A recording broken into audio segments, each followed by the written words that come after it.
ကဲဒီနေ့မှာတော့ကျွန်တော်တို့မြန်မာနိုင်ငံနဲ့အဆင်ပြေမဲ့နီလန်လေးတစ်ခုကိုကျွန်တော်မျှဝေပေးပါမယ်ဒါကတော့ကျွန်တော်တို့ဝလေးချောစရာမလိုဘဲနဲ့တန်တွေကိုဆက်တဲ့နီလန်လေးပါဒါဆိုရင်တော့ဘယ်လိုလုပ်မလဲဆိုတာအခုကျွန်တော်တို့တူလိုက်ပြီးကြည့်ကြရအောင်ပထမဆုံးအနေနဲ့ကျွန်တော်တို့လူတရားကိုတိုင်းပြီးတော့အခုလိုမျိုးလေးကျင်တွယ်နှစ်ဖက်လုံးစောက်ထုတ်ပါနှစ်ဖက်လုံးစောက်ထုတ်ပြီးရင်တော့ကျွန်တော်အလဲကိုလည်းကျင်တွယ်ကူမယ်ဒါကတော့လည်းကိုလူတရားအတိုင်းကိုယူထားပါတော့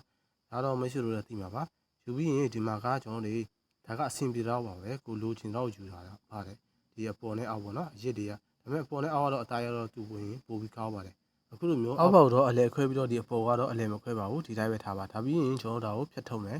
ဖြတ်ထုတ်တာကတော့အခုတိုင်းလေးဖြတ်ထုတ်တဲ့ဘက်ကိုတေချာကြည့်စေချင်ပါတယ်ဒါကိုကျွန်တော်တို့ဒီတိုင်းလေးပဲအစီတိုင်းလေးပဲလိုက်ပြီးဖြတ်မယ်ဒီအပေါ်ဘက်ကတော့အတက်လေးရချမ်းမယ်နော်အောက်ဘက်ကတော့အတက်နဲ့